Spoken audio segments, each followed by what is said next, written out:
अथ असौ। इसके बाद वह श्रेष्ठी पुत्र धनदेव, सेठ का पुत्र धनदेव, सेठ के पुत्र का नाम था धनदेव, स्नानोपकरणमादाय, स्नान करने के सामान को लेकर प्रहृष्ट मना, प्रसन्न मन से, तेन अभ्यागतेन, उस अतिथि के साथ प्रस्तुत चला गया तथा अनुष्ठिते से बनिक स्नात्वा तम शिशुम गिरि गुहाम प्रक्षिप तद्वारम भृतशिलया विधाय सत्वरम गृहम आगत। वहाँ पहुँचकर वह बढ़िया स्नान करके, उस व्यापारी ने स्नान करके तम शिशुम, उस बच्चे को, गिरी गुहायाम, पत्थर की गुफा में, यानी पत्थर कहाँ रहते हैं? पर्वत, पर्वत की गुफा में प्रक्षिप, छिपाकर, तद्वारम, उसके द्वार को, व्रतशिला, बड़ी पत्थर की शिला से, विधाय, बंद करके, सत्वरम, शीघ्र ही, गृहमागत, घर आ गया। स श्रेष्ठी, वह सेठ, पृष्ठवान, उस सेठ ने पूछा, वो अभ्यागत, हे अतिथि, कथ्यताम कुत्र में शिशु, बताइए, कहिए, मेरा शिशु बालक पुत्र कहाँ है, मेरा बालक कहाँ है। यह त्वासे, जो तुम्हारे साथ नदीम गते, नदी पर गया था। से ए बदत, वह अतिथि बोला, तब पुत्र नदी तटा, तुम्हारे बच्चे को नदी के किनारे से सैनेन हृदय बाज ले गया, तुम्हारे बच्चे को नदी के किनारे से बाज ले गया। श्रेष्ठी है बदत, सेठ बोला, मिथ्यावाद ने, हे मिथ्यावादी, किम क्वचित शयनो बालम हर्तुम शक्नोति, हे झूठ बोलने वाले, क्या कोई बाज बालक का हरण कर सकता है। तत्समर्पय में सुतम, मेरा बच्चा लौटा दो, अन्यथा राजकुले निवेदस्यामि, अन्यथा मैं राजा के पास जाऊंगा। सो एक कथियत, से माने वह, एक कथियत कहने लगा, वो सत्यवादन, हे सत्यवादी, मैं तो झूठा हूँ लेकिन तुम तो सही हो, तुम तो सत्यवादी हो।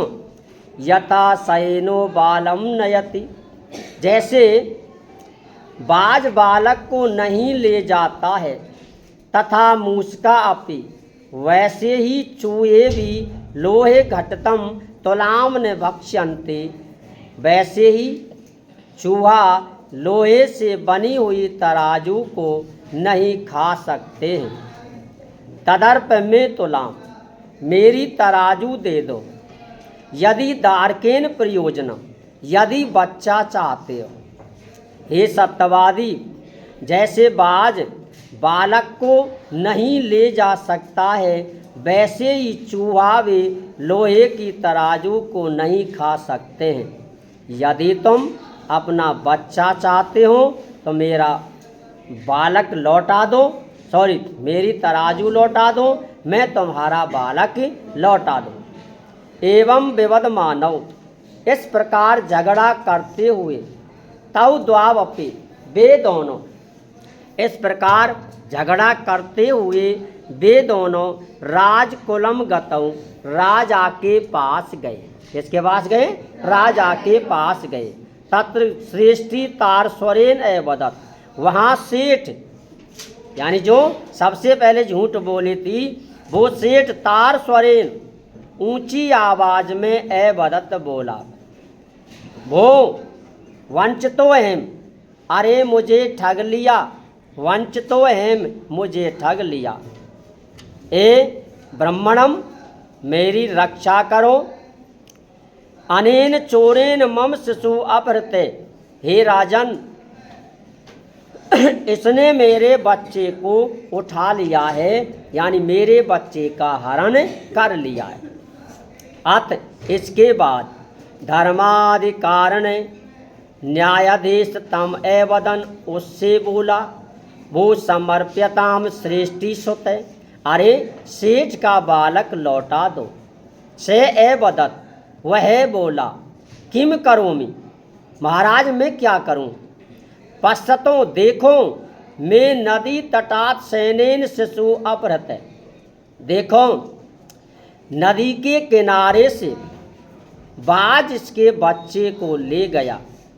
इति तत्श्रुत्वा, वह सुनकर ते एवदन, वे बोले, कौन, राजा, वो भवता सत्यम ने अभितम किम सयेन शिशुम हर्तुम समर्थो भवति, अरे आप ये झूठ कह रहे हो, बाज कभी बच्चे को उठा नहीं सकता है, यानी हरण करने में समर्थ नहीं होता है। सो एवदत, वह बोला, अरे श्रूयताम मदवच, मेरी वाणी सुनो। हे राजन, तुलाम लोहे सहस्रस यत्र खादन्ति मूषिका, जिस प्रकार चूहे लोहे की तराजू को खा सकते हैं, राजन, हे राजन, तत्र हरेत, वहाँ हरण कर सकता है, उठा सकता है, सयेनो बालकम, बाज बालक को। हे राजन, मेरी बात सुनिए, जहाँ चूहे लोहे की तराजू को खा सकते हैं, वहाँ बाज भी बालक का हरण कर सकता है, न अत्र संशय, इसमें कोई शंका नहीं। ते अपृच्छन्, उन्होंने पूछा, कथम एतत्, यह कैसे हुआ। तत्से श्रेष्ठी सभ्यानाम अग्रे आदते, उसके बाद वह सेठ सभा के सामने कहने लगा, सर्वम वृतांतम निवेद्यते, पूरी कहानी बता दी।